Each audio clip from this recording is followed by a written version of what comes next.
Déjà, pour commencer, c'est le Shaliach du Ravi en Seine-et-Marne, en 77, donc il est le directeur des institutions de Lubavitch en Seine-et-Marne, en 77 en France, à côté de Paris. Il y a aussi, pour ceux qui connaissent l'application E-Torah, l'E-Torah, l'application d'étude de la Torah avec des explications sur la paracha, par thème, par parachute, vous pouvez choisir, vous pouvez écouter, donc beaucoup de cours de Torah, et aussi conférencier aujourd'hui, je pense, international, parce que ça a été aux États-Unis, ça a été francophone, mais ça a été aux États-Unis, en France, aujourd'hui en Israël, aujourd'hui à Tel Aviv. Donc on le remercie d'abord d'être avec nous aujourd'hui, parce qu'on est très chargé. Il a une de ses activités qu'il fait. Chaque année, ils viennent, ils ont une action de salle, ils viennent distribuer des paires de défilés à des soldats qui n'ont peut-être pas les moyens, qui n'en ont pas encore, et des bougeoirs de Shabbat pour les filles soldats qui n'ont pas encore de bougeoirs de Shabbat.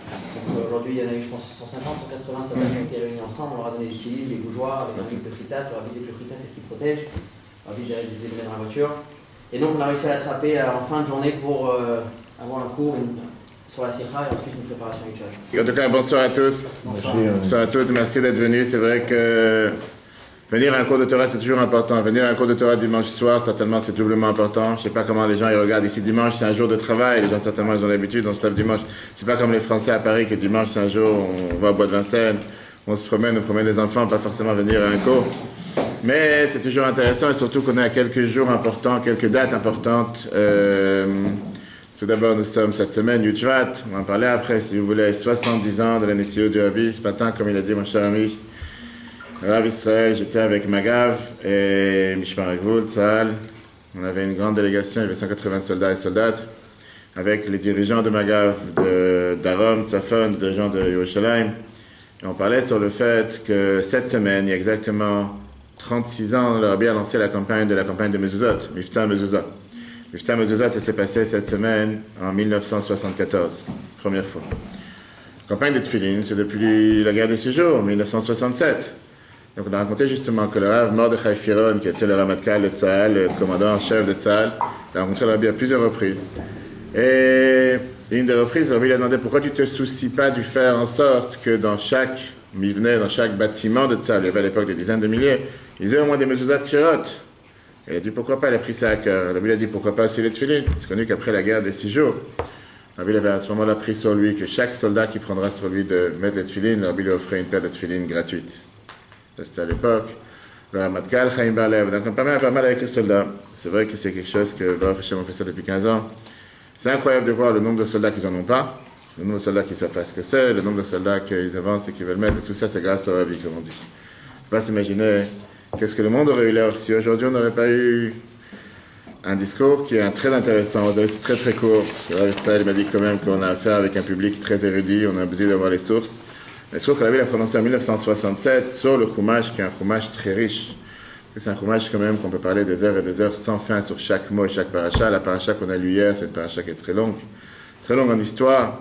Tous ces débats qu'on a eus avec Moshe, Aaron, Pharaon. Au départ, Moshe ne voulait pas aller dans sa mission. Et après, Dieu lui a dit, t'inquiète pas, Aaron, il va parler pour toi. Et surtout le fait que finalement, on commence cette semaine à sortir à la tête de l'eau, si on peut dire, après 86 ans d'esclavage, 210 ans, voire 400 ans, différents avis. Concrètement, on commence à sortir d'Égypte cette semaine, la paracha Veshalach. Mais ce n'était pas facile. Et la question qui est demandée d'abord pourquoi on devait souffrir. Comment se fait-il qu'on a dû souffrir? La fameuse question que Moshe lui-même a demandé. Alors que Dieu s'est battu contre lui en lui disant, comment tu oses me demander une telle question? Là, Maréota, là, Mazel, pourquoi tu fais peur pourquoi tu as fait du mal à ton peuple? Pourquoi ton peuple il souffre? Et Dieu qui dit à Moshe, je regrette que les patriarches, les avots ne sont plus là. Eux n'ont pas osé me parler comme ça, toi tu me parles comme ça. Je pense que vous connaissez de quoi je parle, la paracha Shemot. Et au final, aujourd'hui, ce qu'on va parler ensemble, c'est un débat et un dialogue intéressant.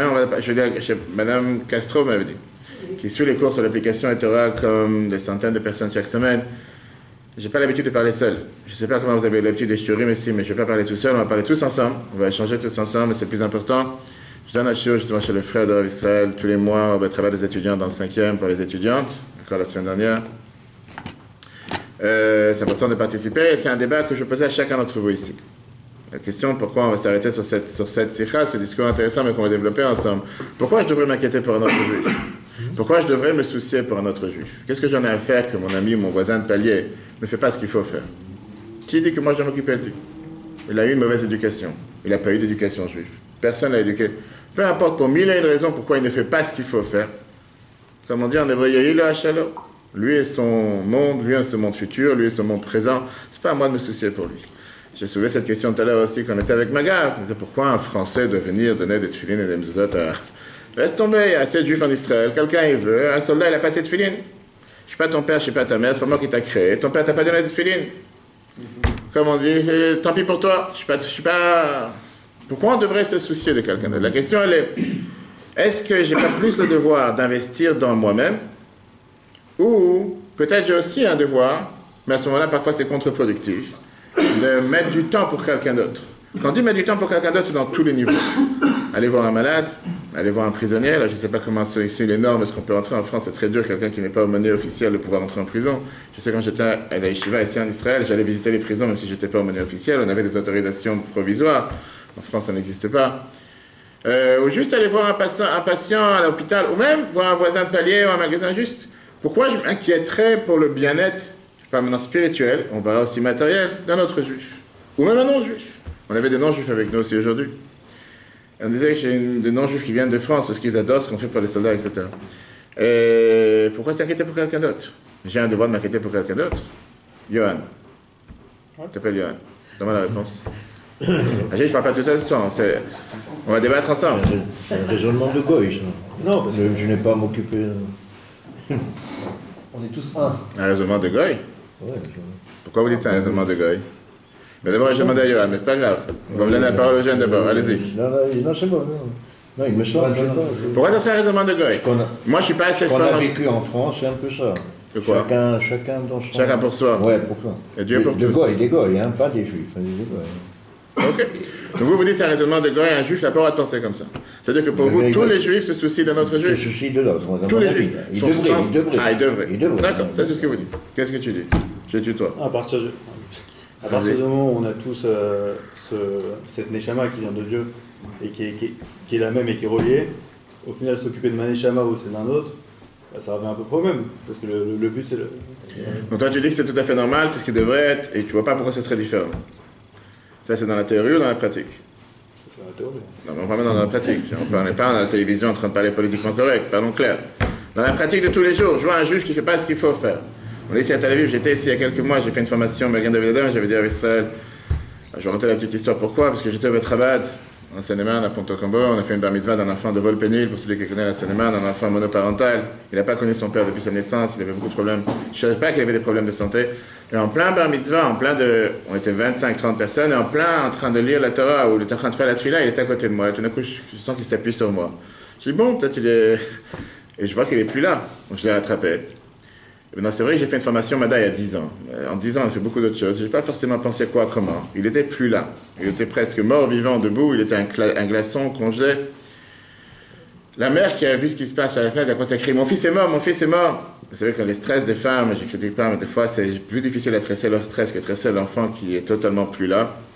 Bref, il fallait gérer rapidement. Finalement, on l'a assis, on s'est fait venir de l'eau. Bref, les choses qu'on pense, qu'on sait qu'est-ce qu'il faut faire au moment de... C'est là que j'ai compris que je connais absolument rien dans ce domaine, même si j'ai fait une formation il y a 10 ans. Je suis venu faire une formation MADA ici c'était au mois d'août, pendant 72 heures, course Ezra et Shana, etc. Et dans le course, on était une cinquantaine de participants, et on était 2 juifs religieux et 48 juifs de Tel Aviv, on va dire. Alors, exclus ceux qui sont ici. Pourquoi je dis ça? Parce que après la première pause, instinct d'un juif, comme tu dis justement, c'est que j'ai une paire de tefilines. Je vois mon camarade, on est en classe, on apprend ensemble, on est là pour 3 jours ensemble, que ça te dérange, je lui demande ce qu'il met des tefilines. Il fait chef, fais chaquette, ne me dérange pas. Dis-moi, assieds-toi calmement, t'es pas venu ici pour m'embêter. C'est vrai, d'habitude, je pense que tout le monde sait qu'on est dans l'avion en général, on va mettre des tefilines à des gens, je rencontre beaucoup de personnes qui pas forcément on prend toujours des sourires. Les gens ils pensent des fois qu'on n'a que des success stories, qu'on appelle ça des histoires de réussite. En général, on a la chance de se faire cracher dessus, refuser, les gens ne sont pas forcément si là. Et surtout, tu déranges quelqu'un, parce que je sais que tu déranges, parce qu'il est dans son coin. Qu'est-ce que tu vas lui demander si il met des films? De quoi tu te mêles? Mets-toi tes affaires, ça ne te regarde pas. Que tu te mélanges dans la vie des autres. Toi, tu dis que non. Bref, au final, à la fin des 3 jours de tests et d'examens, et comme au départ, ils ont dit, ces religieux ne vont jamais rien savoir, parce qu'ils ne sont pas censés apprendre ces choses-là. Et on a eu 96 sur 100, donc on a réussi avec plusieurs personnes à mettre des films ensemble. C'était comme si c'était un grand... Ah, vous avez passé l'examen. Mais je dis, la théorie, elle est réelle. La théorie, c'est qu'on devrait s'inquiéter chacun pour l'autre. Dans la pratique, est-ce que chacun s'inquiète pour l'autre? Dans la pratique, on se dit, c'est quoi? Fais ta vie, laisse-moi faire ma vie, laisse-moi tranquille. Je ne mélange pas de mes affaires, je ne mélange pas de tes affaires, et laisse-moi avancer dans la vie. J'ai décidé que la religion ne me parle pas. Il ne va pas venir m'imposer la religion, surtout parfois les gens ils pensent que c'est imposé. Il ne va pas me dire qu'est-ce qu'il faudrait faire. Donc, Yohan, il dit, dans la théorie, ça devrait être comme ça, tout le monde doit le faire. D'accord? Non, dans la pratique aussi. Dans la pratique aussi. Mais est-ce que dans la pratique, c'est ce qui se passe? Hein? Oui? Non, Le parce qu'on est service un peu... obligatoire en Israël. Hein? Le service à l'armée obligatoire en Israël. Bien fait. Qu'est-ce que dit M. Siksik, M. le rabbin? Enfin, on connaît nos classiques, quoi. Mechad, Kelev Echad, responsabilité mutuelle. Enfin, on a étudié ça la semaine dernière aussi. D'accord, c'est-à-dire que dans la théorie. Non, mais même dans la pratique, on a étudié la semaine dernière avec D'accord. Israël, avec Pavarnam, sur ce qui a amené la Géoula en Israël avec la Messirut Nefesh et la Tokfanu en Israël. Ce qu'il faudrait faire aujourd'hui. Ne pas laisser son voisin. Et dans la pratique, comment ça se passe? Un travail corps à corps. De la réflexion et de la finesse d'esprit, mais. Alors, qu'est-ce qui fait que plusieurs juifs se disent, c'est pas pour moi ce travail, laisse Lubavitch, ou bien laisse les gens, on va dire Breslev, qui importe, ceux qui sont les joyeux, ceux qui sont ouverts, ceux qui attirent le monde. Moi j'ai mon cocon, moi j'ai mon ghetto, moi j'ai mes 4 unités, moi j'ai mon monde, et moi je travaille sur moi-même. La peur. C'est un tardémat de Galut. Ça démarre de Galut. C'est-à-dire que même en Israël, on dit même des Chataïn, Galino Merten, c'est bénéfique à moi. La peur de quoi? Là, justement, vous avez cité, vous avez fait référence à des Chabad, à des Breslev. C'est des personnes qui sont imprégnées dans la Chassidoute. Et L'acceptation. enfin, moi, c'est une conviction personnelle, mais c'est une des choses, la Chassidoute, la Torah Tassot, qui amène vers la Géoula. Donc je dis que grâce à la Chassidoute, on est plus ouvert à l'autre, on s'inquiète de l'autre. On est plus attentif à l'autre. Ok. Pas sauter celui qui est célibataire. Je pense que par rapport aux proches, c'est facile parce qu'on se dit, voilà, ce qu'on a vécu, on vivre avec le judaïsme, c'est beau, et on se dit, lui il manque ça, et on a un peu on se dit, il faut qu'ils connaissent ça. Mais après, avec des gens, l'entourage un peu plus éloigné, les gens au travail, pour moi c'est beaucoup plus dur et j'arrive pas à passer cette barrière. J'arrive pas à avoir ce... Alors rappelle-toi de ces points, et si tu veux on va le reprendre à la fin, hein, je vais te dire par expérience, par des histoires que je vis tous les jours, comment parfois cette barrière on peut aussi la surmonter. Mais c'est un point très intéressant que tu viens de soulever, et j'allais dire un point que tu as mentionné au départ, qui est un point que peut-être j'aurais pas pris ça de 7 ans, qui est avec des proches on peut très bien leur dire, avec des proches on peut très bien leur dire qu'est-ce qui leur manque. On verra après, rappelle-moi si j'oublie, on verra après à la fin une très belle histoire du Rabbi qui, pas forcément, on peut aller voir quelqu'un, par nature, tu dis à quelqu'un, il te manque quelque chose, c'est la meilleure des choses pour s'assurer que, laisse-moi tranquille. Parce que qui tu es pour m'apporter quelque chose que je ne sais pas. C'est une approche qui des fois peut être difficile, pour certaines personnes. Mais dans les faits, c'est ce qui se passe. T'as raison. Même si je le pense, Ouais. je n'ai pas un devoir de dire toute la vérité. T'entends. Pas le droit de mentir, mais je ne peux pas dire toute la vérité non plus. Ok, qu'est-ce que tu dis? À travers Torah, mitzvot, on améliore le monde. Oui, c'est le beau mot, comme on dit. Concrètement, tu sors ici. C'est correct. Ah ben voilà, ce que je disais tout à l'heure. Quand j'étais à Mada, Ouais. au mois d'août, je suis sorti dans les 4 coins. Il n'y avait pas un restaurant, il c'était écrit kasher. Je disais, tu peux sortir un tour de 20 fois. Il fallait aller dans un supermarché au milieu de la journée pour aller acheter quelque chose. Bref. Et des fois, tu te dis, mais comment c'est possible? Tu es en plein Tel Aviv, tu es en plein truc. J'ai oublié maintenant le nom du quartier. Oui, à Mada, Tel Aviv, la centrale. Basel. Ok, là, exactement, Basel. Oui, avec le parking Basel, non, je me rappelle. J'avais pris un Airbnb. Pour vous raconter l'histoire, j'avais pris un Airbnb juste à côté parce que c'était le plus proche. Et dès que je rentre dans l'Airbnb, il y a quelqu'un qui sort. Je dis, qu'est-ce que tu fais là? C'est mon heure, bref. Et l'autre, il me dit, non, je suis en train de sortir. Je dis, d'où tu viens? Il fait San Francisco. Je fais, écoute, on s'est rencontrés, je suis sûr qu'on ne s'est pas rencontrés pour rien. Est-ce que tu as pris l'attention aujourd'hui? Il fait, laisse-moi tranquille, j'ai ma copine qui m'attend dehors. Je fais, ta copine, elle t'attend, elle va t'attendre encore 1 minute. Qu'est-ce qu'il y a? Et on a mis les filets ensemble. Et après, je vais répondre à ta question, c'est que je ne connais pas cette personne. Je pense que des fois, on sous-estime, et ça, je peux donner la réponse tout de suite, des fois, on sous-estime la neshama d'un juif. Et c'est vrai que parfois, tu parles avec quelqu'un et tu as peur, va savoir. Je te dis qu'on ne se fait pas jeter, on se fait jeter. Clairement, on se fait jeter, merci. Mais parfois, on sous-estime. Parfois, tu t'imagines. Je te raconte après une histoire qui me s'est arrivée la semaine dernière à Zoar la Faria, elle a parlé des Zénith, c'est juste à côté, avec un juif ashkénaze qu'on a rencontré cette année. Pour la première fois, il a allumé les bougies de Hanouka pour la première fois de sa vie, 75 ans. On a mis le message chez lui vendredi dernier pour vous dire qu'on peut pas. Des fois, nous-mêmes, on s'imagine, non, c'est pas pour lui. Faux. Un juif, il a une neshama, comme tout le monde a dit. Parce que aussi, vous avez triché. Hein? Vous avez triché. C'est-à-dire? Vous avez commencé avec les nérodes de Hanouka. Exactement, c'est malheureux. Ça, c'est pas fini là. Qu'est-ce que vous dites? Je suis un peu d'accord, mais il y a aussi un versant que l'être humain, du moins le juif, la manière dont il est constitué, il a besoin aussi de donner et d'apporter et de. C'est parfois inconscient, mais la neshama, là, comme il a dit, on est mechoubar, on devrait l'être. Et c'est un besoin, c'est une nécessité pour le juif dans sa manière de grandir, dans sa manière de faire. Ça paraît égoïste, mais en réalité ça n'est pas, parce que c'est une nécessité que l'homme a besoin de donner et d'apporter au monde. Il se construit avec ça, il se grandit, ça peut être aussi une nécessité très... Je suis tout à fait d'accord avec ce que vous dites, mais moi ce que j'essaie de comprendre depuis le départ, c'est alors comment se fait-il que pas tout le monde le fait? Si c'est une nécessité, si c'est notre devoir, alors pourquoi on voit, on ne peut pas se voiler la face, on sait très bien qu'il y a des courants, on va dire il y a des personnes juives qui ne vont pas aller vers l'autre. Vous savez combien de personnes fument et savent pertinemment que c'est dangereux pour la santé? Tout à fait d'accord. On fait beaucoup de choses qui ne sont pas bonnes pour nous et on ne fait pas beaucoup de choses qui sont bonnes pour nous. Oui. Donc pourquoi on a aussi cette bechira, qui nous empêche de faire ce qui est matim avec nous. Le pauvre, c'est facile de tout mettre sur son dos, comme on dit. Tout ce qu'on fait, il est fautif, le pauvre. Lui, il fait son travail. Je sais pas. Ok. Qu'est-ce que vous dites? Oui? Chacun son tour? C'est vrai que c'est très difficile. On a envie de faire. Mais combien de fois, on a des refus et tout. Il y a une façon de faire aussi. Moi, je l'ai vu avec mon fils, quelquefois, quand il était là, tu vivais dans le parc et à quand on nous distribuait les bougies de sabbat.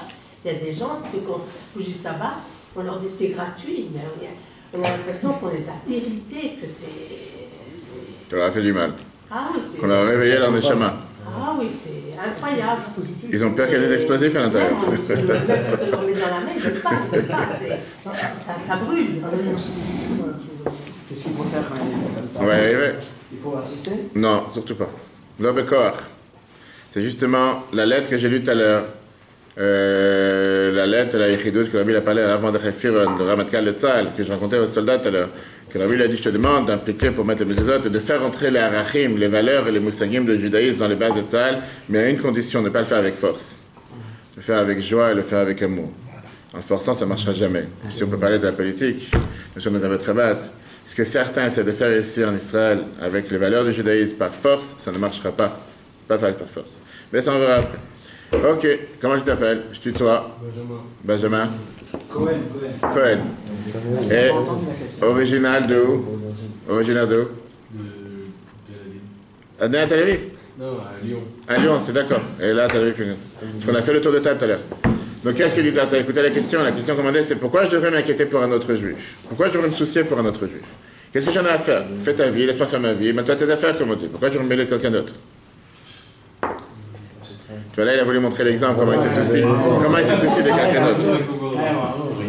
Alors? C'est quoi la réponse? C'est un commandement de son prochain. Qu'est-ce qu'il répondait? J'ai oublié. Comment tu disais? Non, il était en train de répondre. Je peux répondre ça? Hein? Parce que l'autre juif, il est heureux qu'on ait pris soin de lui. D'accord. Mais est-ce que dans la vie réelle, c'est ce qu'on veut faire, c'est ce qu'on est poussé à faire? On fait quotidiennement. Ok. C'est pas tout le temps facile, mais... Allez-y, désolé. Vous allez dire quoi? Non, j'ai dit que c'était aussi un commandement d'aimer son prochain comme soi-même. Oui, c'est facile à dire. Il y a 613 commandements. De le faire, on le fait des fois, et puis des fois on ne peut pas le faire, on n'a pas... Des fois, on cherche d'abord à s'aimer soi-même. Je pense à... Non. Non, moi je dis que oui, on a un grand problème. Des fois, on ne s'aime pas soi-même, c'est pour ça qu'on n'arrive pas à aimer l'autre. Oui. Des fois, on a un problème à s'aimer soi-même. Des fois, on a du mal à s'aimer soi-même. On n'est pas dans une consultation de psy, mais je peux vous dire, la réalité, c'est que des fois, on une autoflagellation facile pour soi-même, et automatiquement, on n'arrive pas à aimer quelqu'un d'autre. On va voir. C'est quoi s'aimer soi-même? Je comprends. S'aimer soi-même, on va arriver. On va voir. Vous allez voir. Mais c'est quoi? En tant que juif, en tant que faire partie de ce peuple, être fier de qui nous sommes, être fier de ce qu'on représente, ne pas baisser la tête, être fier du fait que nous sommes le peuple élu, le peuple choisi. Oui, nous sommes appelés Adam, comme l'Agmara nous dit, la fameuse débat qu'il y a eu, Mishpat Beli, si vous entendez une fois l'histoire, Le fait, comment se fait-il que nous sommes les seuls au monde à s'appeler hommes? C'est la Torah qui nous dit Atem Chouim Adam, et que les nations du monde ne sont pas appelées les hommes. Ces animaux, ce n'est pas les animaux. Mais la réalité, elle est que quand un juif a mal quelque part dans le monde, tous les juifs sont traités de telle ou telle chose. Alors que quand c'est des non-juifs, personne n'a forcément bougé ou quoi que ce soit. On peut voir ce qui s'est passé avec la Syrie, on peut voir ce qui s'est passé avec la Chine, on peut comparer avec beaucoup de choses. Mais en deux mots, qu'est-ce que ça veut dire s'aimer soi-même? Ça veut dire qu'on doit être fier de qui nous sommes. Avoir la fierté de qui nous sommes. On va prendre des exemples, on va arriver après à la Syrie. En tout cas, vous dites que parce qu'il faut aimer son prochain comme soi-même. Bah oui. Des fois, c'est naturel, on voit des gens, on a envie de les aider, sans qu'on le dise. Oui. Quand on a des gens, on voit qu'ils ne sont pas bien, on a envie de les aider. La personne. Ok, pourquoi pas. Qu'est-ce qu'il dit? J'ai oublié ton prénom. Gabriel. Moi, je pense comme Johan, moi. Que on est tous une partie. Vas-y. On est tous une partie de. On a tous une étincelle à nous, Nefesh Elokit. On est une partie de Dieu. Et qu'ensemble, tous les Am Israël, ils forment un corps entier. Et donc, on devrait. Tous besoin de chacun l'un de l'autre. On devrait tous se soucier l'un de l'autre. Comme j'ai dit. Et ça se passe aussi, c'est un travail à faire, mais ça se passe aussi sur le terrain. C'est pas comme si ça n'existait pas. Je n'ai pas dit que ça n'existe pas, mais je dis, mais est-ce que ça existe partout? Partout, ouais, quasiment. Là où il y a des juifs, je pense que ça existe. Ok. Il faut en prendre conscience, quoi, c'est bon. Ce qui est sûr, c'est que chaque juif est complémentaire. 100%. Sinon, on n'aurait pas été là. S'il y aurait un qui aurait pas, il y a eu un travail à faire, si quelqu'un n'aurait pas eu son devoir de faire, il n'aurait pas été là. Chacun a une mission à remplir. Tout le peuple juif, c'est comme un Chad Shlema, la Torah nous dit c'est un seul corps. On a tous besoin les uns des autres. Le tzedaka qui résout tout. C'est-à-dire l'apprendre ou la recevoir? Non, la donner. La donner. Oui. Et donc, quelqu'un qui ne veut pas donner. Les mitzvot, oui, mais est-ce que tout le monde a la possibilité de le faire? On essaie. Ok, donc vous dites par la tzedaka, on répond tout. Qu'est-ce que vous dites? Alors, ce que je pense, c'est. Bon, je rejoins un peu tout ce qui a été dit.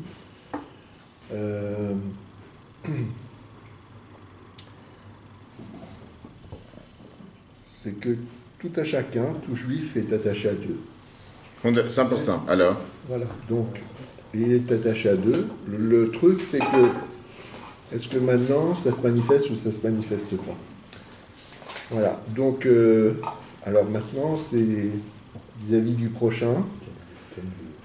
Dans quelle mesure ton action, elle va influer sur l'autre? Si tu fais ton action pour l'autre, à 100% pour l'autre, et attaché à Dieu, pour moi, tu es dans le vrai. Mais uniquement pour l'autre. Pas pour une cause, pas pour rien du tout, mais pour l'autre. Pour lui, vraiment pour lui.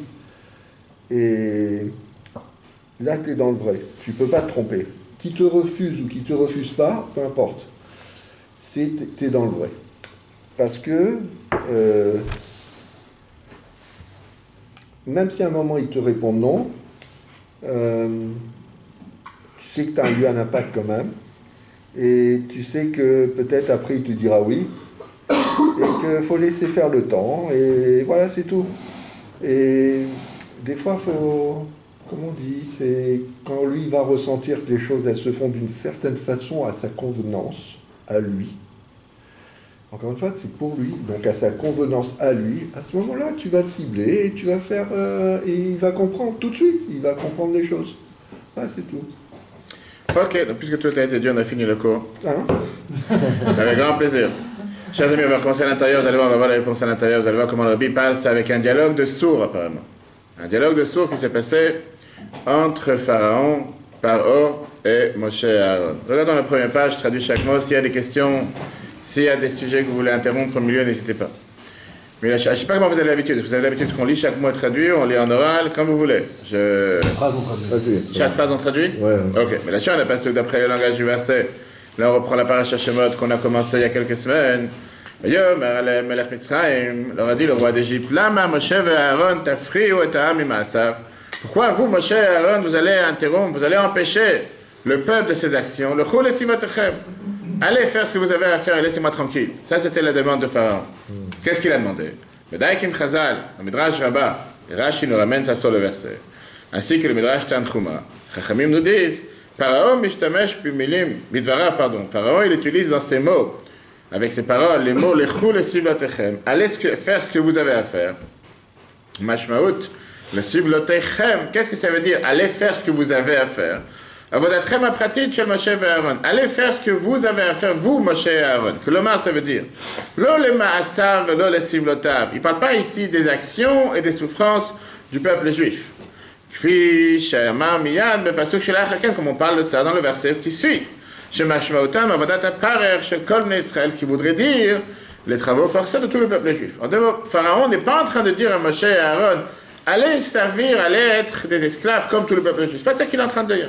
Regardez, vous avez quelque chose de particulier à faire, mêlez-vous de vos affaires. Ça ne vous regarde pas ce qui se passe avec le peuple. Nitan lilmod mikach. On peut déduire d'ici, Shem ayu meshucharim avodazu, qu'ils étaient totalement libres de ce travail, qui était les travaux forcés. On sait très bien, chez Shifto shel Lévi, panouy ayam avodat parer, que la tribu de Lévi était totalement libre, n'avait pas le devoir de faire les travaux forcés. C'est que la tribu de Lévi était totalement déconnectée. Vient le Ramban, physiquement aussi. Enfin, ils n'étaient pas géographiquement, ils n'étaient pas dans le même endroit. 100%, mais ça ne veut rien dire, parce que si même s'ils n'auraient pas été là physiquement, au final, qu'on veuille ou pas, la terre de gauche, ça fait partie de l'Égypte. Et si on aurait voulu qu'ils soient esclaves, ils auraient pu être esclaves là-bas aussi. Ramban Nachmanide, grand sage d'Espagne, Masbir, il vient et nous explique. Dans chaque peuple, il y a ce qu'on appelle des sages qui sont là pour leur enseigner leurs lois. Chez les Arabes, c'est les imams, chez les Juifs, on a les rabbinim, chez les catholiques, on a les prêtres, chacun il a son. Pour ça que Pharaon a choisi la tribu de Lévi. Et il les a libérés de l'esclavage. Comme dit le Chizkoni. Puisqu'ils sont les sages, et puisqu'ils sont les anciens du peuple juif, il a décidé de les libérer de leur travail. Ils n'ont pas besoin de faire les travaux forcés. Ça, c'était l'attention de Pharaon en disant allez faire ce que vous avez à faire, les Israël, au peuple juif. En deux mots, il est en train de leur dire allez faire ce que votre travail est à faire, qui est quoi quel travail. Votre devoir, c'est d'aller enseigner la Torah au peuple juif. Faites ça. Qui vous a demandé de venir me parler ici pour savoir s'ils doivent agir, ne doivent pas agir, s'ils doivent avoir tant de briques, s'ils doivent avoir le blé, s'ils doivent avoir le foin. Ça ne vous regarde pas. Ça, c'est moi et eux. Vous, votre travail, c'est quoi? Enseigner la Torah au peuple juif? Allez enseigner la Torah. Restez dans votre cadre de choses. Ne vous mélangez pas dans ce qu'il ne faut pas. Comme on dit parfois qu'un rabbin ne veut pas se mélanger de politique, que parfois un rabbin, c'est pas un journaliste. Va savoir, ton devoir, c'est quoi? Faire telle et telle chose. Fais ce que tu as à faire. Qu'est-ce que tu te mélanges dans quelque chose qui ne te regarde pas? Puis Rosh El Davar, le Rabbi nous explique, c'était quoi l'argument de Pharaon? Pharaon, il a demandé, il a eu cet argument qu'il appelait Moshe et Aaron par rapport à Moshe et Aaron.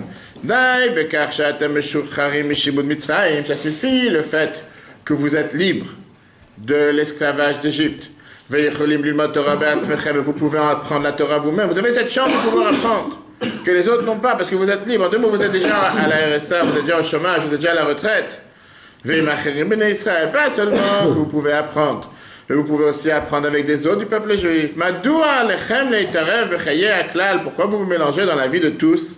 Dans les actions d'autres juifs. Et vous les entraînez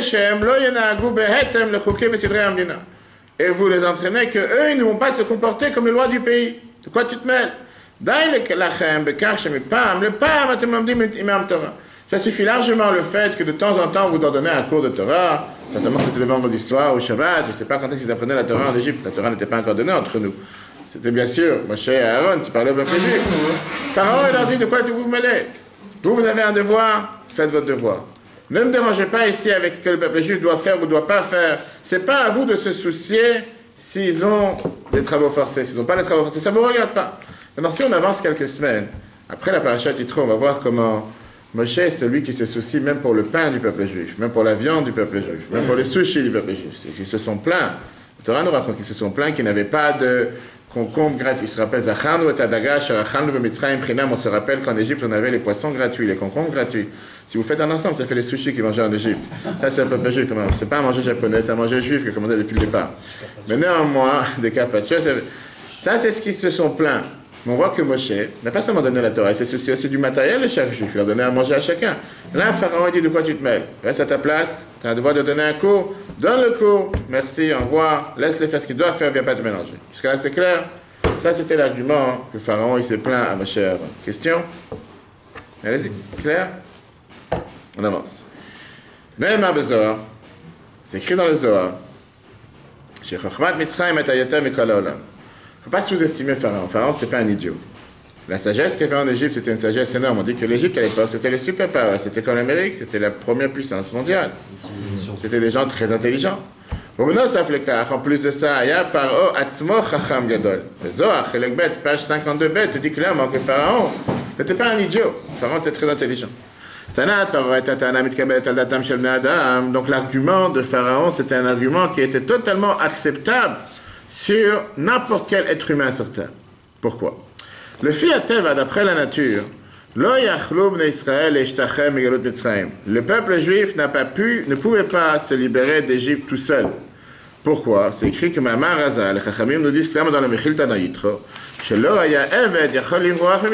aucun esclave ne pouvait s'enfuir d'Égypte, pas comme le Japon récemment, comme vous avez certainement dû entendre parler. Veot, encore une fois. D'avant, ça aussi c'était un pays qu'on disait que personne ne pouvait s'enfuir. Là, c'était du réel en Égypte. C'était en fonction et en rapport avec le comportement du peuple juif en haut. Pourquoi? C'est Dieu qui avait décidé que l'exil en Égypte durera 400 ans. Que tu veuilles ou pas, tu montes ou tu descends, ça devra durer 400 ans. Alors après, ça dépend comment on fait le calcul. Si ça vient depuis la naissance de Yitzhak, c'est depuis que les Juifs sont descendus en Égypte, 400, 210, 86. Mais il y a un certain compte d'années qui fait en sorte que tu veuilles ou pas, ils devront rester en Égypte. Donc, mis à part le fait que personne ne pouvait sortir, littéralement parlant, d'un pays qui était totalement fermé, bouclé, c'était un esclave, ne pouvait pas s'enfuir, Dieu avait décidé qu'on devait rester un certain temps.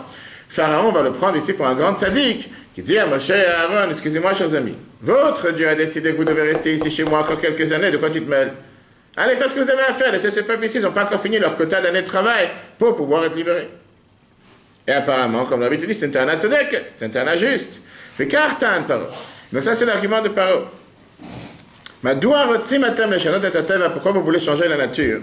Le chemin de Dieu.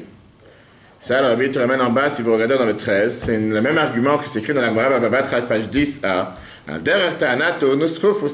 Ce fameux Romain, qu'il a dit à Rabbi Akiva. Pourquoi Dieu a créé les pauvres? Pourquoi Dieu a demandé de faire des zakah? Il a mentionné tout à l'heure. Dieu, il aime les pauvres. La preuve, il les a créés. Il ne voulait pas de pauvres sur terre. Il n'avait qu'à pas les créer. C'est quoi cette folie que tu dois donner de ton argent à un pauvre? Il n'avait qu'à pas créer un pauvre. Pharaon dit exactement la même chose. Le chou le sivlotechem. Allez vers vos souffrances. Le chou l'ilmot shiurei Torah. Allez apprendre vous-même des cours de Torah. Anichou le ham Israël et tnaek fi anidrash tefisidrei olam. Laissez le peuple juif se comporter comme les ordres du monde ont dit qu'il doit se comporter. C'est pas à vous de vous mélanger qu'est-ce qu'il doit faire, qu'est-ce qu'il ne doit pas faire. Sur ça, il faut dire. Malgré que c'est un argument logique correct, l'Ichora a priori, néanmoins, ça c'est un argument de Pharaon, souligné. Pourquoi c'est un argument de Pharaon? Parce qu'imagine-nous un instant que Moshe et Aaron nous ont dit, vous savez quoi, tu as raison. Tu as 100% raison, désolé, on s'est trompé. Tu as raison qu'on est encore resté en Égypte. Si jamais on aurait accepté cet argument de Pharaon sans jamais vouloir s'opposer, on serait encore en Égypte aujourd'hui. Si jamais on aurait accepté l'argument de Pharaon, on aurait perdu tout le domaine, tout le sujet de la Géoula.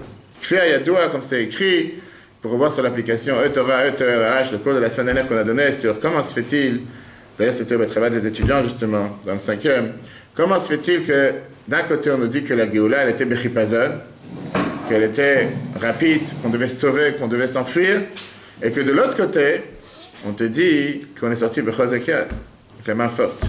Imaginez chacun d'entre nous ici présent le soir du Pessah, vous raconter à vos enfants, pour ceux qui ont des enfants, ou vos petits-enfants, ou votre femme, ou future femme, que tu sais que nos parents, nos ancêtres, ils étaient tous des esclaves, on s'est sauvés comme des voleurs au milieu de la nuit. D'abord, c'est pas vrai, on s'est pas sauvé au milieu de la nuit. Be'et, c'est Mayom Azem, quand la Torah nous dit, on est parti au milieu de la journée. Et deuxièmement, c'est quoi cette histoire qu'on n'arrête pas de rappeler? Ripazon, on devait sortir rapidement d'Égypte. Qu'est-ce qu'il y a? Qu'est-ce que tu as à te sauver? On est des voleurs? On a fait du mal à quelqu'un? Pharaon est venu nous supplier de sortir et Dieu a dit on ne va pas sortir comme des voleurs. C'est une histoire que Dieu il a dit aux Égyptiens, je veux voir qui va vouloir les empêcher de partir, on verra qui c'est qui va réussir. Donc on voit clairement d'un côté, la Torah nous dit qu'il ne pas un là. Toute la réponse, vous pouvez revoir sur l'application, mais là, la vie te ramène. On sait très bien que si on ne serait pas sorti, que ce soit d'après la Kabbale, que ce soit d'après la Chassidut, que ce soit d'après la logique, on ne serait pas sorti, on serait encore totalement ensoulevé, enveloppé sous les 50 portes d'impureté qui existent en Égypte, on n'aurait jamais pu sortir. La délivrance, elle devait être rapide. Si jamais on aurait attendu encore un peu en Égypte. C'est un simple clin d'œil, et ça c'est une phrase que le Mechilta nous dit. Un seul, il n'y aurait pas eu la délivrance, on aurait raté le train. On parle du rabbi, je pense que vous savez tous l'histoire, que quand le rabbi s'est sauvé, si on peut dire, de l'Europe sous le régime nazi, le rabbi a réussi à attraper le dernier bateau qui est sorti du Portugal, c'était des miracles sur miracles. Je ne sais pas si quelqu'un ici a lu une fois toute cette histoire, qui les dernières années est sortie, malheureusement pas encore en français. Il y a un livre qui s'appelle The Early Years, les premières années. C'est raconté toute l'histoire de les premières années de la naissance du rabbi, depuis la naissance, juste. Et pas mal d'histoires ont été dévoilées, pas mal de choses qu'on a réussi à découvrir, avec tout ce travail que Jamie fait, que certainement vous voyez les vidéos régulièrement, comme quoi, c'était pas seulement qu'il a réussi à obtenir des billets de train, des billets de bateau pour pouvoir partir du Portugal en Amérique, mais même ces billets, lui-même personne n'a pas réussi à les obtenir. C'était un couple qui s'appelait Monsieur et Madame Bistritsky, qui avaient des billets mais qui ne voulaient pas utiliser parce qu'ils avaient leurs parents encore en Europe, et qu'ils ont préféré les donner au rabbi et à sa femme pour pouvoir s'enfuir.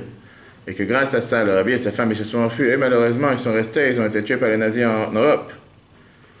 Mais j'ai dit qu'on vient combien d'histoires on voit que parfois, si jamais tu ne sors pas tout de suite, tu ne pourras plus sortir. C'est ou maintenant ou jamais. Et ça, c'est ce qui s'est passé avec les Égyptiens, avec le peuple juif. C'est pas ici qu'on était au Club Med, en train de se dire, c'est pas grave, je ne sors pas aujourd'hui, j'ai un jour en plus, je vais sortir demain. Le rabbi précédent, quand il était en prison en 1927, fameux discours, je pense que vous avez certainement dû l'apprendre, que la Bible débat sur comment se fait-il qu'il aurait dû sortir le jour de Shabbat, quand on est venu de dire le 12 Tammuz que c'est Shabbat et qu'il doit sortir, il a dit, je ne sors pas Shabbat, j'attends demain. Il s'est mis avec le feu. Tu n'as pas laissé avec des communistes qui tuent des gens, sans compter 30 millions de personnes tuées par les communistes, et qu'ils l'ont emprisonné, qu'ils abattaient des juifs à longueur de journée, et que finalement on leur dit aujourd'hui tu peux sortir, et qu'est-ce qu'il dit? Il fait non, je ne peux pas sortir. Pourquoi je ne peux pas sortir? Parce que c'est Shabbat. Il avait toutes les raisons à l'Afrique pourquoi il devait sortir. Néanmoins, grâce à Dieu, il est sorti le lendemain, il est sorti le 13. Mais là, on voit qu'avec le peuple juif en Égypte, il ne pouvait pas sortir. Alors, le rabbi te dit clairement, après la logique, on peut comprendre l'argument de Pharaon. Ça, c'est logiquement parlant, mais depuis quand on est logique? Le peuple juif n'est pas limité dans les limites, depuis quand on est limité avec des limites de la logique, les limites de l'ordre du monde? Après, l'ordre du monde, depuis 3000 ans, n'aurait pas dû exister. L'ordre du monde, on est le peuple le plus haï, le plus détesté, le plus tordu, celui qui tue des enfants palestiniens à longueur de journée, qui fait du mal à tout. Va savoir, on est toujours partout, on est toujours présent, et on est le peuple que le monde entier nous envie. Après la logique, il n'y a pas de logique. Le peuple juif n'a pas de logique. On sait très bien qu'on dit que Ein Mazal Israël n'est pas mis sous une certaine étoile dans le ciel qui fait en sorte qu'on existe. Après la logique, on n'aurait pas dû être là. Ou le fichach, et donc, l'ambrot, malgré que le décret de l'exil était un décret de 400 ans. C'est vrai que d'après la logique, Pharaon il a raison dans son raisonnement. On n'a pas à se précipiter, on doit toujours rester en Égypte. On sait très bien que la délivrance était beaucoup plus tôt. Comme c'est écrit dans la Psikta, etc., dans Shira Sharif qu'on voyait en bas. De manière que Dieu il a précipité le quête, il a précipité la date finale, la date butoir avec laquelle on aurait dû sortir. Donc si on parle logiquement parlant, Pharaon il a 100% raison dans son idée. Dans son idée, il a raison, vous n'avez rien à vous précipiter, mêlez-vous de vos affaires, vous n'avez pas à vous mélanger, laissez ce peuple travailler, allez faire ce que vous avez à faire et laissez-moi tranquille. Et on ne peut pas lui dire non, parce que même, d'après ce que Dieu a prévu, on n'était pas censé sortir. Mais la vérité, depuis quand on est logique, depuis quand on suit d'après la logique, depuis quand on suit d'après les lois de la nature? C'est très bien que notre histoire, à travers tous les temps, on a toujours été au-dessus de la nature. Regardons ce qu'ils ont fait, nos chers cousins, pendant des milliers d'années, avoir un morceau de terrain. Ils n'ont pas été capables de planter ni un arbre, ni une tour. Regardez comment c'était Tel Aviv il y a à peine 70 ans. Et regardons qu'est-ce que c'est Tel Aviv aujourd'hui. On pense que ça a dépassé Manhattan. Si on parle aujourd'hui de n'importe quel endroit, la Torah nous dit que les nations du monde, Dieu avait fait une règle qu'à chaque fois qu'un morceau d'Israël va tomber dans les mains des nations du monde, il ne va rien pouvoir faire avec. Et seulement quand ça a été donné dans la main du peuple juif, c'est ça, je reviens à ce que j'ai dit, on doit s'aimer soi-même. Malheureusement, on a un problème avec certains d'entre nos frères et sœurs qui ne s'aiment pas eux-mêmes. Que ce soit les dirigeants de BDS, et que ce soit n'importe quelle chose qui se passe sur Terre, on dit que les plus grands ennuis que nous avons, ce n'est pas forcément de nos ennemis, c'est de nos frères et sœurs. C'est ceux qui ont honte de qui nous sommes. Pour ça, j'ai dit tout à l'heure, on a le devoir de s'aimer soi-même. Parce que si on saurait aimer soi-même, à ce moment-là, ça aurait été plus facile d'aimer quelqu'un d'autre. Ça, c'est le débat et ça, c'est le dialogue qu'il y a entre Pharaon, Moshe et Aaron. Donc, qui c'est qui a raison concrètement? Pharaon, il a raison, Moshe et Aaron, il a raison. C'est très bien, on a parlé longuement, je encore une fois, pour voir sur l'application de Torah, tout ce qu'on a vu la semaine dernière, les différents cours sur pourquoi Dieu l'a puni Pharaon. Qu'est-ce qu'il a fait de mal? Au final, Dieu avait déjà dit à Abraham que on sera des étrangers dans une terre qui n'est pas la nôtre. Pharaon, il a fait qu'appliquer ce que Dieu a voulu, c'était un vrai juif pieux, qui a fait à la lettre ce que Dieu lui a demandé, à l'éveil que chacun d'entre nous fasse à la lettre ce que Dieu nous demande. C'est ce que Dieu lui a demandé. Pourquoi il était puni?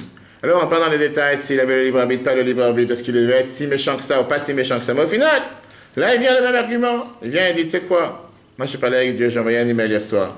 Il m'a dit que la date n'est pas encore arrivée. Qu'est-ce que Moshe et Aaron peuvent répondre à ça? Ils auraient dû dire, tu as raison. On a oublié que Dieu nous a promis une date plus tard. Et c'est trop tôt. Néanmoins, ils n'ont pas répondu de cette manière en disant non. Il faut que le peuple juif parte. À chaque fois, on voit comment ils sont venus le prévenir.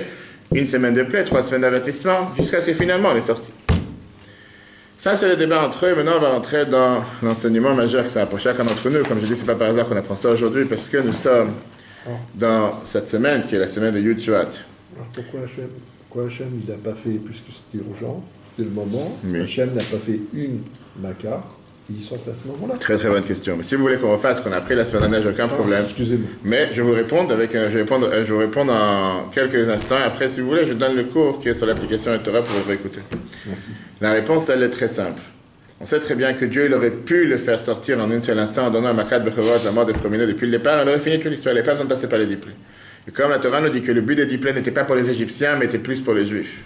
Pour que le peuple juif réalise qu'il y a un Dieu sur terre. Pour que le peuple juif réalise que Dieu est déjà à la planète. Parce que si c'est pour Dieu, se débarrasser de l'Égypte, il aurait pu le faire en un instant. Il n'a pas besoin de passer par tout ça. Deuxième réponse qui est donnée, le fait qu'au final, il ne faut pas oublier que les 5 premiers plaies, Pharaon jouait au jeu en disant, la Torah ne dit pas, Vaïchazek Hashem et libo, c'est Dieu qui a renforcé son cœur.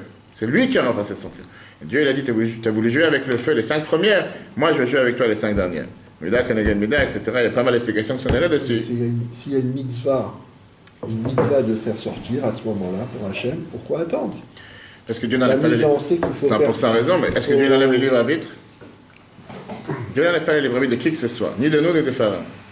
Ça je dis. 2 cours, regardez l'application et si vous voulez, après on se parle.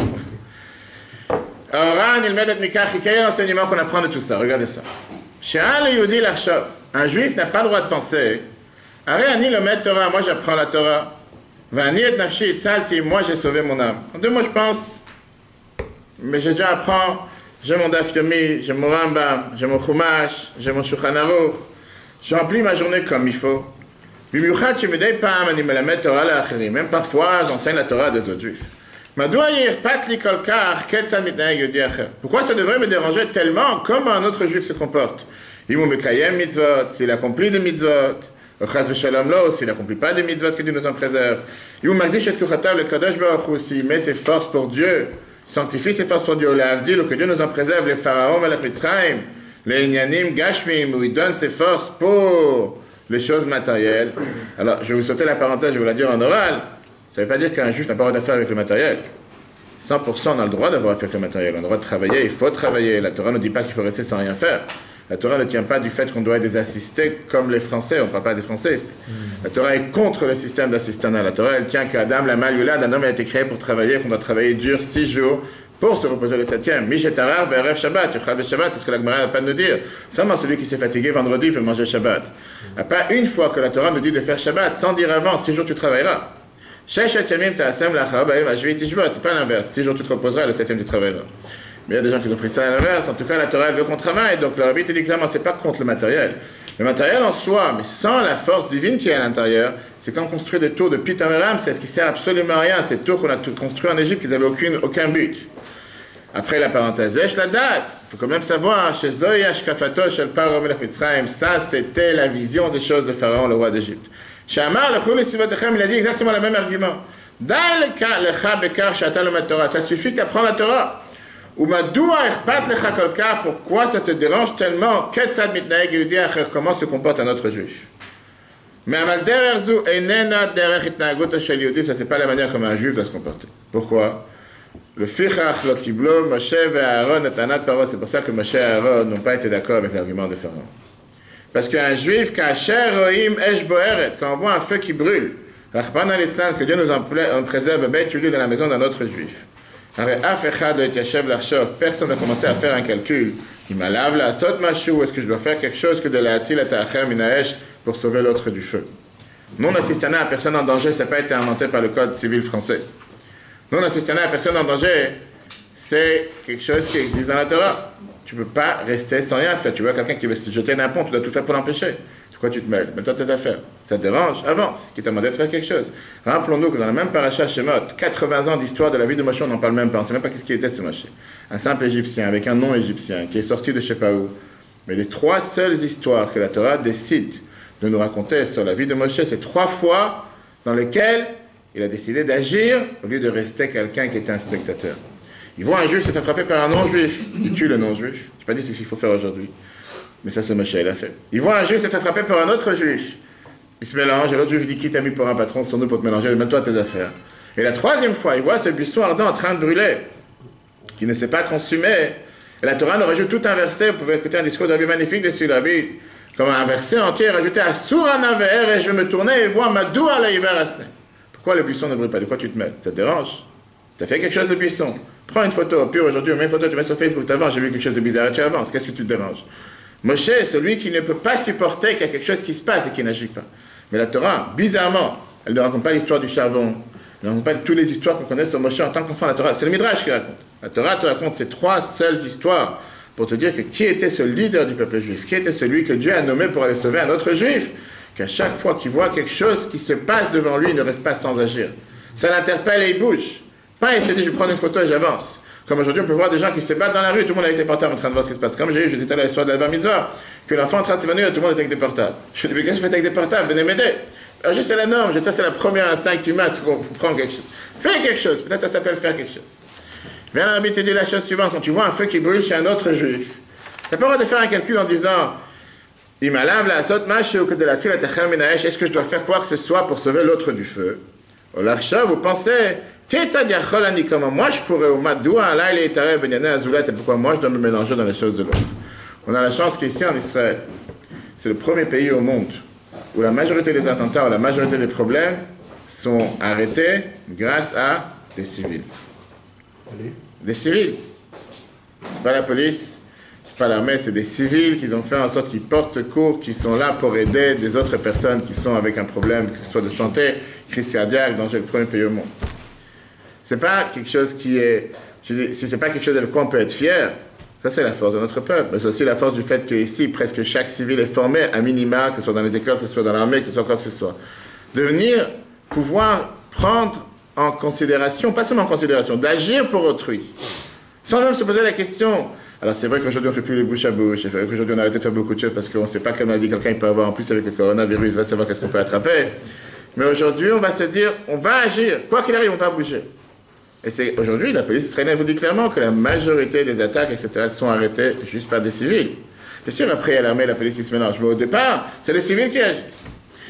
Alors, on peut faire un calcul en disant qui je suis pour agir, pourquoi je mélangerai chez l'autre. Il s'est fait poignarder, il a 38. Moi, je dois me sauver. Combien de nos frères et sœurs qui ont eux-mêmes été attaqués, et que la première des choses qu'ils ont pensé, même s'ils ont perdu leur vie à cause de ça, d'aller s'assurer qu'on peut sauver d'autres juifs qu'eux ne sont pas attaqués. Chaque juif, il a son propre ordre de vie. Qui a été fixé par Dieu. Qui je suis pour me mélanger dans les chemins de Dieu? Dieu, il a décidé que ce juif ne soit pas religieux. C'est sa faute. On dit que Tzedaka a ça, Kadosh Baruch Hu, Israël, chez Pizran, le Ben Haomot, que Dieu, la plus grande Tzedaka qu'il a fait, c'est qu'il a propagé les Juifs dans le monde entier, inclus en Seine-et-Marne. Dans Seine-et-Marne, il y a 574 communes. Je ne sais pas si vous connaissez Seine-et-Marne. Il n'y a pas une commune où il n'y a pas un juif. Mais il n'y en a pas une, il y en a 10. La grande majorité. Je veux dire, on a affaire des fois, quand je dis qu'on a distribué la matzah sur 400 communes, les gens te regardent, 400 communes, tu vois, 400 shluchim.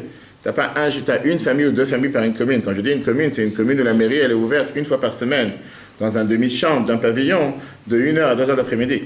Alors pourquoi le gouvernement français a fait des communes pareilles? Je n'ai aucune idée, je ne comprends pas non plus. Mais c'est des trous après trous après trous. Si quelqu'un n'a pas voyagé une fois en cinéma, à part Disney. Quelqu'un a voyagé une fois, je fais des fois 160 km pour aller voir une famille juive. Quand je dis 160 km, c'est 80 km aller, 80 km retour, en cinéma. Et on passe par des champs, et on passe par des amours. Je vais montrer après des histoires. Des juifs que tu demandes qu'est-ce qu'ils sont partis s'exiler dans ces trous. Comment ils sont arrivés? Alors les gens te répondent, bien sûr, qu'un studio dans Paris à 20 mètres carrés, en Seine-et-Marne, tu as une maison à 300 mètres carrés avec un terrain de 2500 mètres carrés, et c'est exactement le même prix. Pourquoi pas? Va savoir qu'il va lui expliquer que s'occuper d'un terrain maintenant de 2500 mètres carrés, c'est toute ta vie, tu vas travailler 3 fois 120 ans pour pouvoir t'en occuper. Et tu te demandes, mais qu'est-ce que tu es parti t'isoler Récemment, je montais des histoires, je suis parti dans des endroits, mais je dis, tellement. Pourquoi bah, plus normal, un centre commercial, quelque chose, un docteur, quelque chose de normal. Va chercher à comprendre. Là, même chose. Je te dis, pourquoi tu vas te mélanger dans la vie de quelqu'un d'autre? C'est ta vie, tu as décidé de t'isoler dans un endroit, c'est à moi de venir te sauver, t'occuper de toi. Barou, oui, c'est clair. Chez Kolaroem, c'est tout celui qui voit un tel épisode.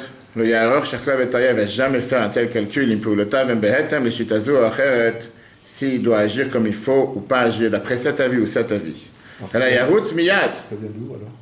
De quoi? D'agir dans ce sens. Tout de suite, c'est fini, attendez.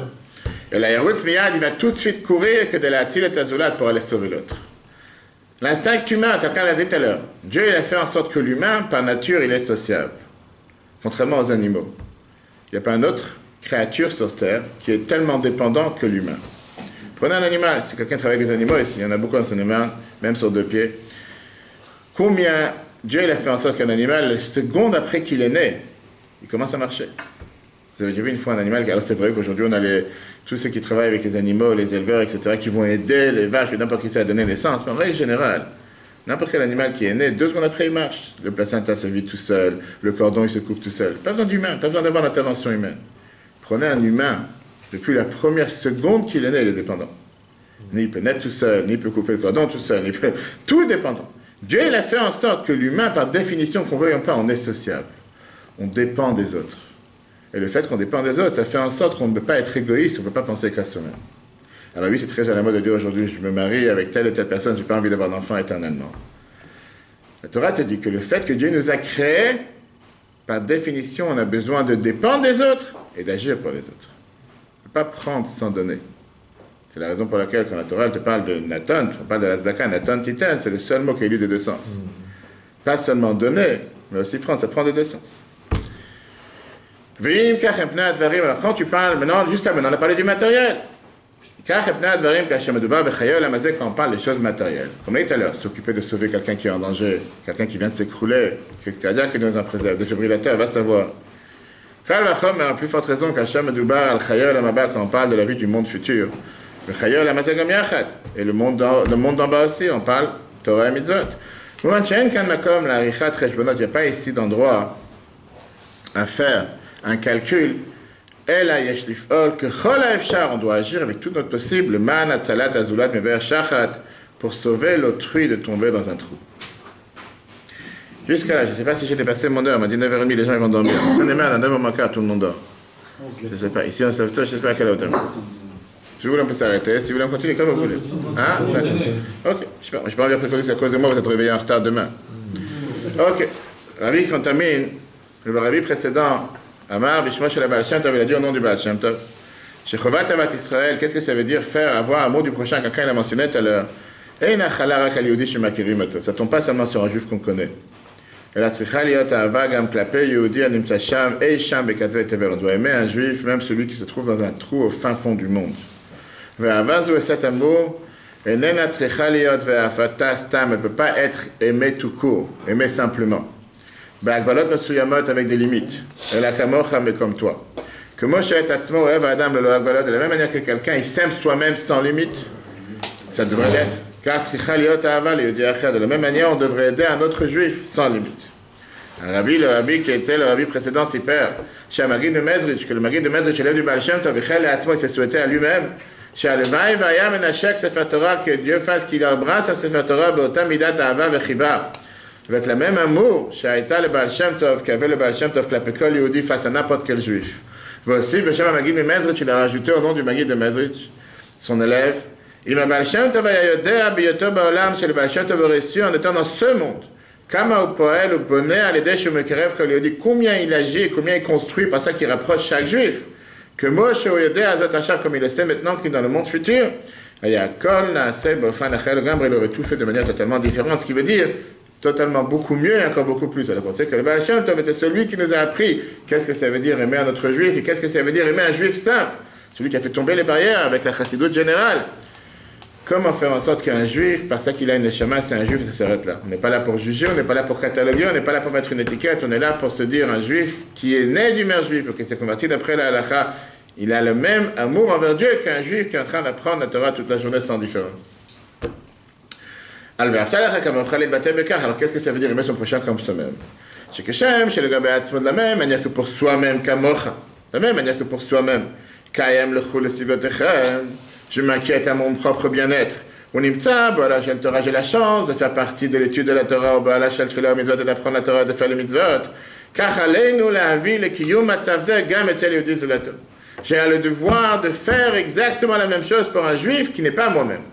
Si pour moi-même ça me dérange que je passe une semaine et je n'ai pas appris, comment ça ne peut pas me déranger qu'un juif en face de moi, que je connaisse ou que je ne connais pas, lui aussi n'a pas appris. Si moi je sais que Pessah arrive, comment se fait-il que mon voisin de palier, je ne vais pas me soucier que lui sache que ce soit Pessah? Comment ça se fait que la personne avec qui je travaille, je parlais de tout, sauf de religion? Comment ça se fait que quelqu'un il ne sait pas forcément qu'une fête arrive, je ne vais pas aller lui amener un Mishloach Panot, je ne vais pas aller lui amener Matzah Shmura. Ah, c'est pas mon travail, je ne suis pas Lubavitch, je ne suis pas un Shliach, je ne suis pas va savoir quoi. Mais la Torah dit, tu t'inquiètes pour toi-même, pourquoi tu ne t'inquièterais pas pour un autre? Et mets ton prochain comme toi-même, ce n'est pas une phrase Lubavitch, c'est une phrase qui est écrite dans la Torah. Comme la Torah, l'Agmara nous dit, l'Agmara Vodazara, page 3.1, que Dieu ne vient pas ici avec des plaintes à ses créatures, ça veut dire que si Dieu nous demande de faire quelque chose, c'est sûr qu'il nous donne toutes les forces pour pouvoir le faire.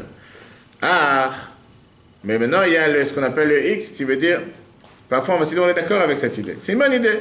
C'est intéressant, Chassidut, Lubavitch, Breslev, ce qu'on veut. Mais qui a dit je vais le faire maintenant? D'abord, je vais faire ma carrière.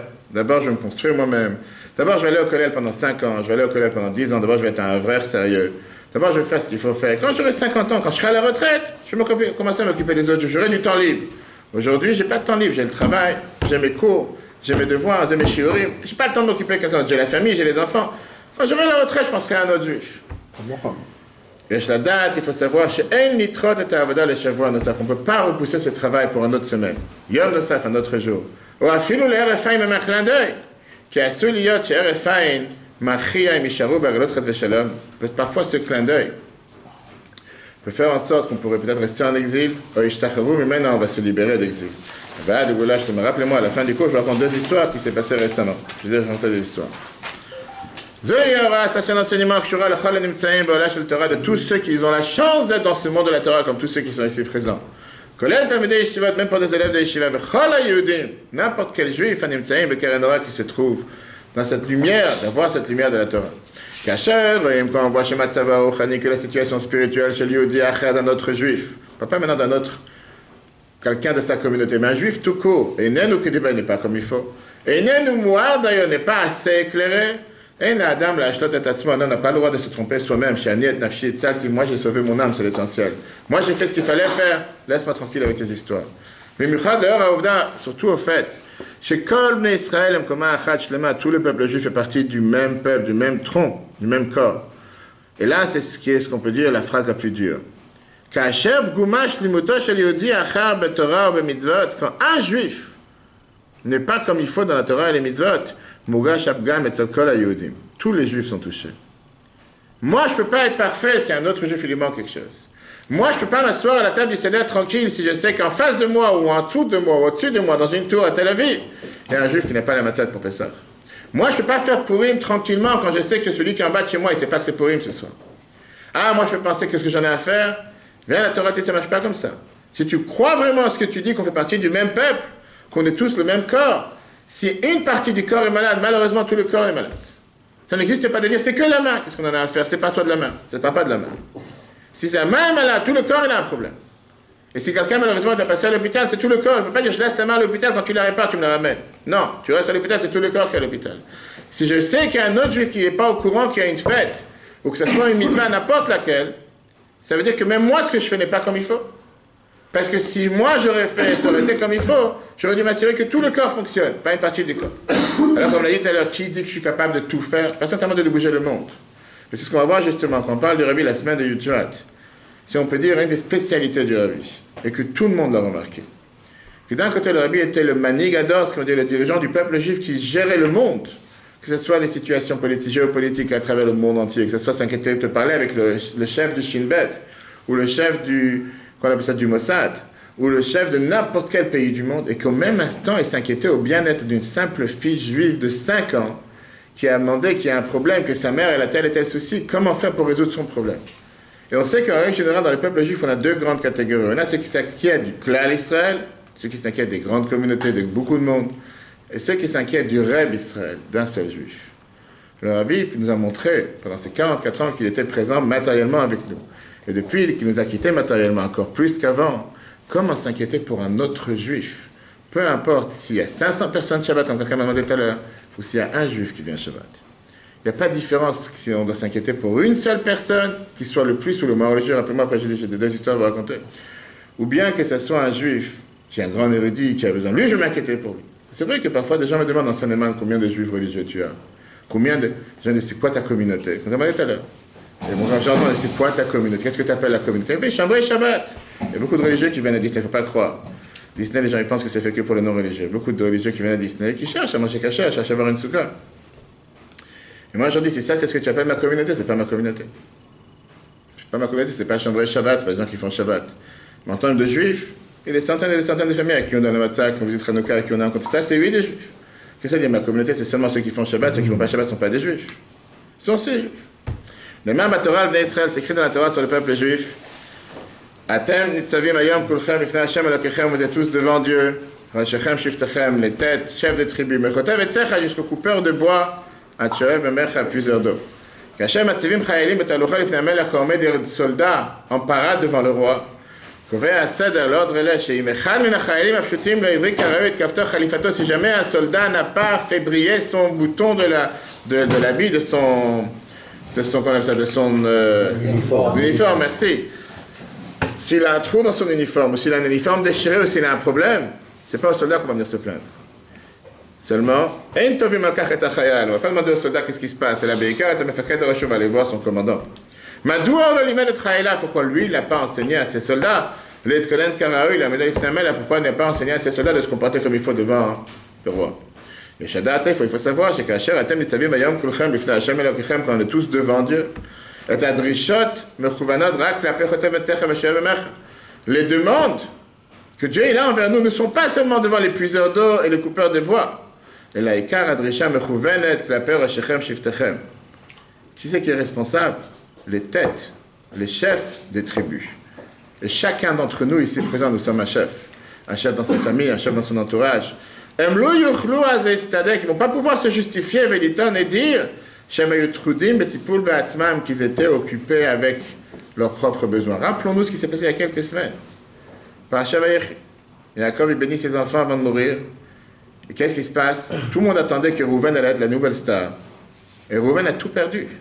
Mis à part le fait que c'était quelqu'un qui s'est mélangé quand il fallait. On sait très bien où il était Rouven quand Yosef a été vendu. Qu'est-ce qui s'est passé avec Rouven? Rashi nous dit qu'il est occupé avec son deuil du fait qu'il était en train de faire tchouva sur ce qu'il a fait à son père plus tôt.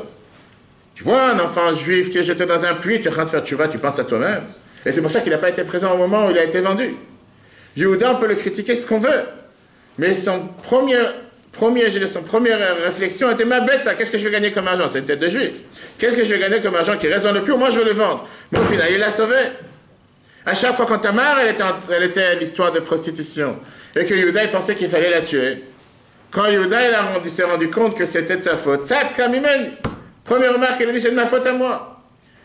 Quelqu'un qui sait prendre, pas seulement la responsabilité, mais qui sait agir. Pas qu'il est concentré sur soi-même comme Rouven. Et Rouven, il a tout perdu. Ni la Bechora, ni la Kuona, comme on a vu dans la Paracha Vayechi, ça c'est il y a quelques semaines. La vitamine qu'on va comporter de cette manière, Kol Bnei Israël Beyachad, Kashen et Naïb, comme Achad Shlema, qu'on va tous être comme une seule, pas seulement un seul ensemble, mais un seul corps, un seul peuple. Mereshechem Shiftechem, depuis les chefs de tribu, Vadechotev et Tzecha, Veshem Mechesh, coupeur de bois et plusieurs d'eau. Il y aura une situation que nous allons tous être unis, nous serons vraiment un seul peuple. Pas dans des beaux mots, mais dans la réalité. À ce moment-là, on va mériter la sorte de centre qu'on va faire la volonté de Dieu avec un bon cœur. Est ce qu'on dit dans la prière tous les jours que Dieu est un. Pas Dieu est une, comme certains disent, mais Dieu est un. À ce moment-là, ça sera quelque chose de réel. Je vais juste couper la vidéo pour l'application. Je vais noter les 4 histoires que je vous ai promis. Si vous avez des questions, avec grand plaisir.